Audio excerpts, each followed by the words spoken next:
Well, Razorback fans, it's official. Eric Musselman is leaving Arkansas to be the next head coach of USC. All right.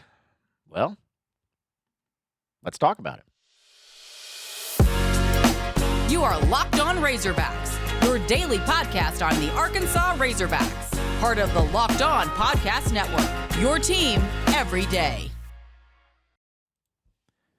And welcome into the Locked On Razorbacks podcast. I am your host, John Nabors. I am also the host of the John Nabors Show, which you can catch every weekday afternoon from 4 to 6 on Natty State Sports and nattystatesports.com. Hope everybody's having a wonderful Friday, as it has been nothing short of chaotic. And I don't even need to go into it and tease it any more than what everybody already knows about it. Eric Musselman has officially left for the University of Southern California head coaching job. It was known for a while. It's been known for a while. And I think everybody was just waiting on the final confirmation of it to take place. And there's a lot of emotional response from this. This is a unique thing, folks. This is very unique. You know, Arkansas has had coaches get fired, coaches leave, all of that. But it's usually been in certain regards or in certain ways that seem pretty common, other than maybe the Bobby Petrino deal. But overall, it's been something that I think fans were on board with when the coach left, and it usually amounted to either fading success or never really having the success that people felt like. But this is the one where it went badly so quickly and so insane that it's almost hard to wrap our heads around it. I mean, 6 months ago, this wasn't even a thought. This wasn't even a thing that was on anyone's radar. I mean, Eric Musselman could have ran for governor of the state of Arkansas 6 months ago and would have won in a landslide. The man was beloved by all, respected by all, appreciated by all. Like, people could not get enough of Eric Musselman. And then this year happened. I think something happened in the Bahamas. That's kind of always been my thought. Something happened in the Bahamas because something changed after that. Everything changed after that. And the season, we know how bad it went. And as soon as the season ended, there were rumors going around, speculation going around. It all made complete sense to everybody that, hey, this seems like it's uncomfortable for a lot of people. We talked about the deal with Hunter Yurachek and how I really didn't like what Yurachek did and how he handled it against the odds of rumors going around and putting out that video and then the response to it. I didn't like the way that Muss was handling the lack of communication and the lack of transparency for everything. There was just so much confusion and frustrations that continued to pour out that at some point in time, Razorback fans kind of just said, okay, like whatever, man, like whatever. You could get the vibe that you don't want to be here. And for the USC job, when it opened up, that seemed like it was a dream job to him. We all know he wanted to go to the West Coast. But, folks, let's be very clear about this. This was not about the USC job opening. Like, Muss did not go to USC. Muss just did not want to be at Arkansas anymore. That was why there was a connection to all the different jobs. That's why it never really had the same feel and the same vibes. Like that's why. Had nothing to do with, the USC job opens up and that's really the only time it really got interesting. No. Eric Musselman did not want to be at Arkansas anymore. There was uncomfortableness. There was awkwardness. There was tension. There have been bridges that have been burned. There was a lot going on that, who knows, maybe we never even find out all the details about. But this was inevitable, sadly. And I think that the job jumping over to USC just confirmed everything that we know. I'll say this about Muss.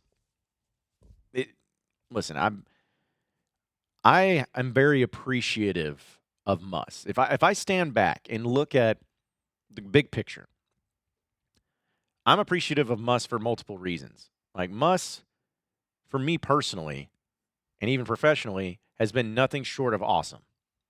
He showed me hospitality, like going to that Halloween party this past Halloween. You know, I was the only media member that got invited. I still thought it was awesome, and you know, kind of just showed a cool side of behind the scenes, and it was awesome. He always was very respectful when he came on my shows. He always said what's up to me anytime I saw him out and about and talked to me and asked how I was doing. Like all those things was always just really fun in those interactions. And then professionally too, just, you know, was very accommodating and had a lot of respect for me and what I did and some of our talks and all that. Like there was just, you could tell it was a good, healthy relationship, which I'll be honest, compared to a lot of the other astute media members here in this state, I'm normally not someone who goes about trying to have a really great relationship and friendship with coaches. And it's not that I don't want to. It's just I always felt like it would be very uncomfortable if the coach started sucking, essentially, and then suddenly I'm having to be going on my show or going on this podcast and talking about not being, you know, biased or, you know, understanding that there are certain things that have to be addressed and have to be talked about and discussed that are really hard things to talk about. And I just never want to get close enough to a coach to where I can't do that without having any sort of bias or having to like protect myself. But it was a little bit different with Muss because Muss, he understood it. You know, if I talked about things that sucked, he knew they sucked. So it was never an awkward deal there. But more importantly than all of that, the most important thing that he did, and the most important thing that I think everybody can agree with me on, is that he brought winning at a high level in the NCAA tournament back to Arkansas. I mean, 8-3 in the NCAA tournament, 3 seasons, 2 Elite Eights, 3 Sweet 16s. You hadn't been in the Sweet 16 since 1996. Okay? Since the second term started, not even, it was still the first term of Bill Clinton. It was the Clinton administration. It's how long it's been since you've been to a Sweet 16. Every other SEC team had been to a Sweet 16 since the last time you were. And, you know, Nolan in his later years, you know, we started to fade out. You had the Stan Heath experiment, which built up a little bit, got okay, but never amounted to anything. Then the Pelfrey experiment was bad. Mike Anderson rejuvenated some energy and had some success, but never to the level that fans felt like it needed to be. And you were just in this purgatory for a long time. But Muss comes in and almost immediately changes everything. Not only in the way that you play the game, but in the recruiting. You were getting McDonald's All-Americans coming out of high school. You were getting the big-time in-state kids. They were coming to Arkansas. You were getting big-time transfers out of the transfer portal, getting them on campus and getting them to commit. You had a year, folks, where you had the number 1 recruiting or the number 2 recruiting class in the country, and you had 3 McDonald's All-American one-and-done players on the same team. And on top of all of that, you went 8-3 in the NCAA tournament in 3 seasons. That's hard. That's hard to do. He showed and proved what we all knew as Razorback fans. The basketball program here at Arkansas is set to win championships. You can win at the highest level here as long as you have the right guy. And so I'm going to be appreciative of that. But that does not take away the fact that the way this ended sucked. It did for everybody involved. I really wish it didn't have to be this way. I really wish it didn't have to come to this awkwardness, this weird vibe where he was just trying to get out and nobody understood anything. Nobody understood why. Just all of it together. It was so unfortunate. I wish it would have ended on a better note. But here's the thing, Razorback fans. You're going to be fine. I believe that. This program's bigger than Eric Musselman. You had a great run. You had some nice times. But this is not a program to where now you're scared because, oh boy, we struck gold with that, and we don't know if we can do that again. We don't know if lightning can strike twice. No. Nah. You're going to be just fine. The program will continue on, and it will continue to have success. I believe it. Hunter Yurachek is in a very crucial situation. And we'll talk about that as far as who could be the guy for Arkansas moving forward. But folks, did you know that even if you have a 401k for retirement, you still have you can still have an IRA? Robinhood is the only IRA that gives you a 3% boost on every dollar you contribute when you subscribe to Robinhood Gold. But get this, now through April 30th, Robinhood is even boosting every single dollar you transfer from other retirement accounts with a 3% match. That's right, no cap on the 3% match. Robinhood Gold gets you the most for your retirement thanks to their IRA with a 3% match. This offer is good through April 30th, so get started at robinhood.com/boost. Subscription fee applies. And now for some legal info. Claim as of Q1 2024, validated by Radius Global Market Research.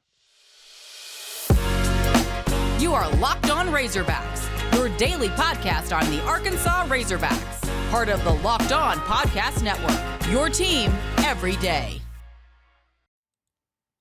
All right, so moving on into the next segment of the Locked On Razorbacks podcast. What everybody wants to know about moving forward for Arkansas and what's going to be happening.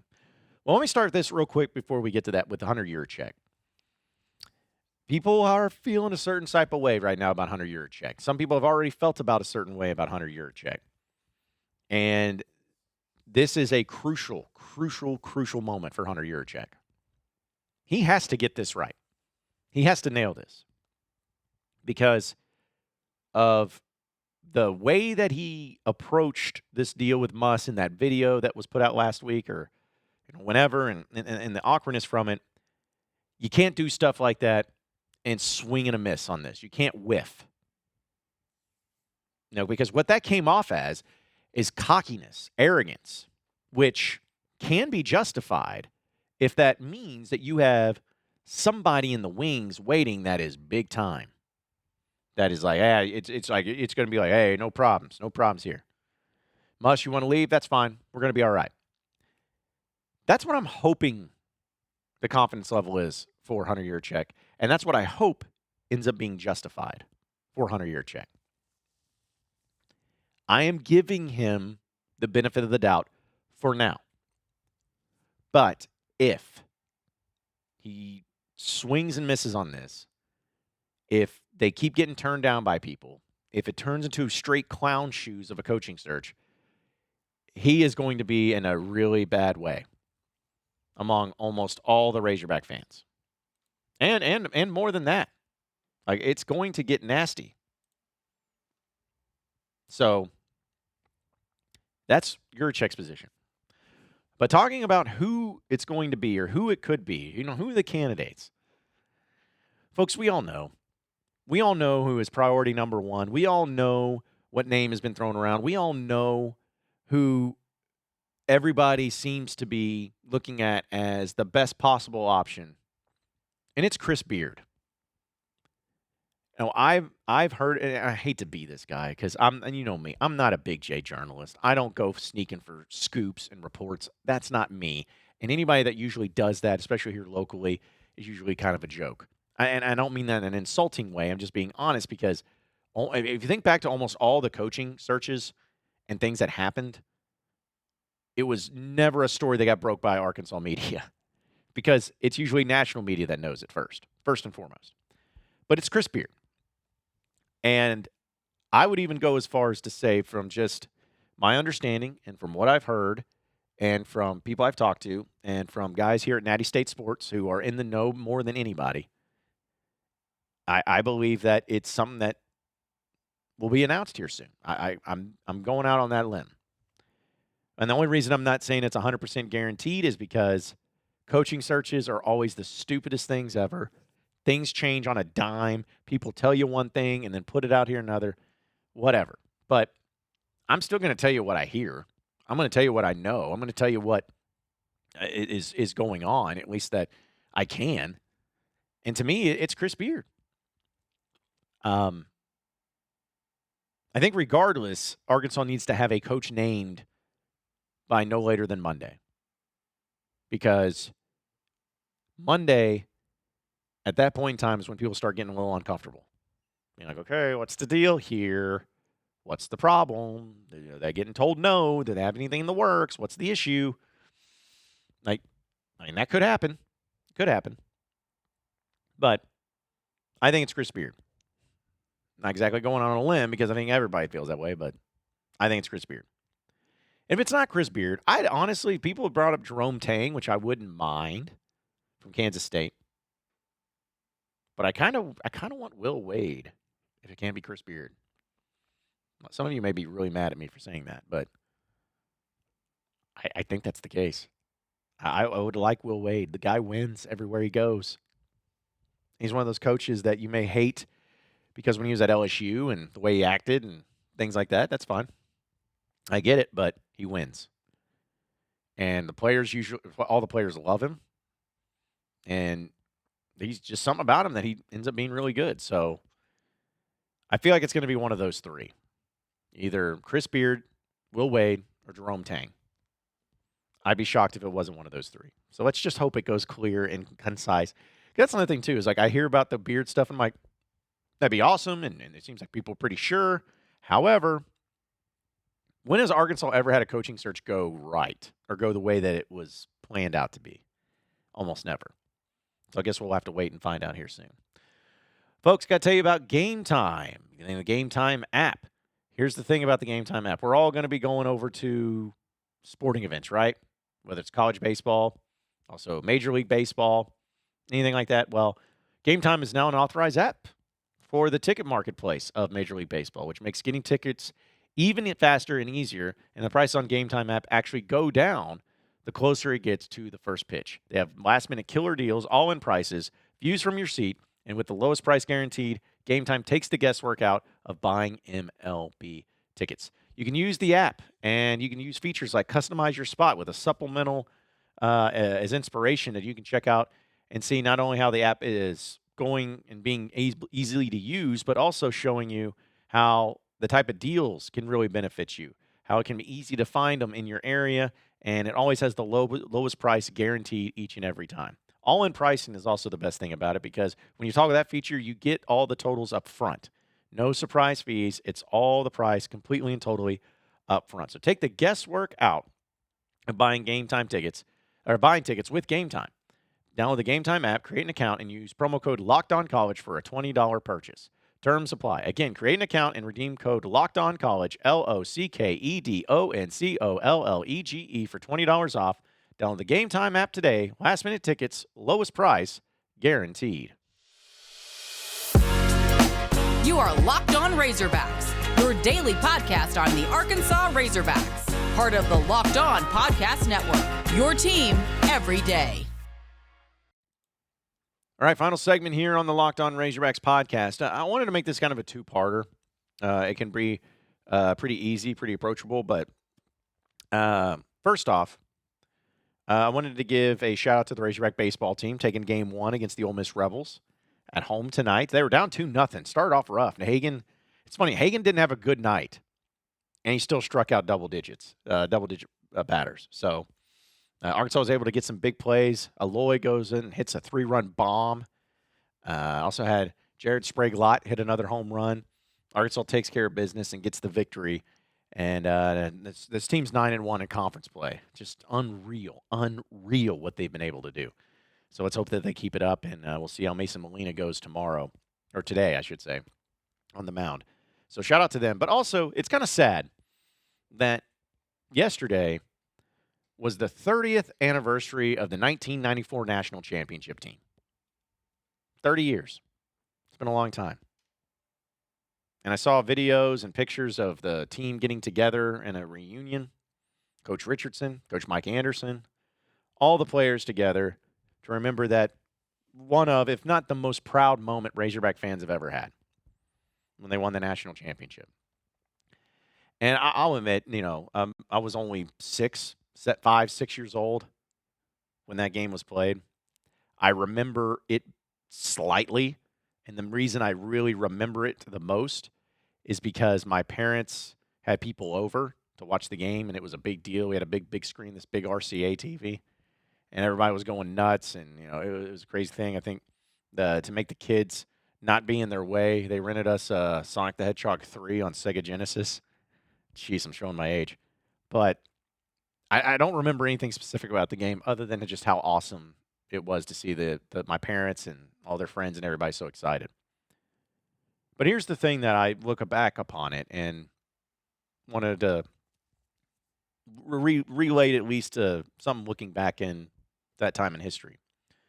Yeah, winning the national championship is always a big deal, especially when you do it. But I think about that time when Arkansas did it. This is what I love about it the most. Arkansas won that national championship during an era to which college basketball may have been at its pinnacle, at its peak. Like, people could argue about it all day long, but think about what the early to mid-'90s basketball was about in college. You had some of the craziest stories. You had that UNLV team that was incredible. You had the Duke Blue Devils winning back-to-back titles, the Christian Laettner years. Of course, Arkansas ended up beating them. We'll get to that. But you had that. You had the Fab Five. That was a unique thing that you'd see 5 starting freshmen out there and how they played. You had Shaquille O'Neal at LSU. You just had so many great players and great teams and great iconic people because they stayed in college for 2 to 3, sometimes 4 years. But during that time, like college basketball, it was hard to beat. It was truly hard to beat. And that was across the nation, too. And then you throw into the mix that Arkansas not only won a title during that stretch, but they were able to beat Duke. Because we know about Duke, and Duke gets calls, Duke gets benefits. Duke basketball during that stretch, too, and they've always been great, but during that stretch, Duke basketball was at the peak and at their pinnacle. And you beat them. And you actually beat the Fab Four to get to that point, too, in the Elite Eight. There's everybody but Chris Webber. And you also beat Arizona, who, in the Final Four, Arizona was a great team and a great stretch there at Lute Olson and won a championship a few years later. But you just had so many great teams and players, and Arkansas was right there in the mix and won it. And in the style that they did it. They had the 40 minutes of hell, running up and down, suffocating full-court defense. They had the baggy jersey shorts. And they were iconic and legendary. People remember them and how much fun they were to watch because they would destroy teams, step on the throats of teams. And you had an iconic and legendary coach in Nolan Richardson. And we all know about his story. So, point is that unfortunately with the basketball stuff with Muss, and it's kind of taken a lot of the attention away from it, but just had to give a shout out to the Razorback basketball team of 1994, 30 years ago, winning a national championship, and let's hope it happens again one day because, man, wasn't that fun. Appreciate everybody listening in and watching into Locked On Razorbacks podcast. Be sure to like and subscribe to the podcast on iTunes or on Google Play. You can also get after me on Twitter at The John Nabors Show for any questions, comments, concerns that you may have. We'll keep it going from there. Same podcast time, same podcast channel. Next Monday, have a great weekend, everybody. We will see you then.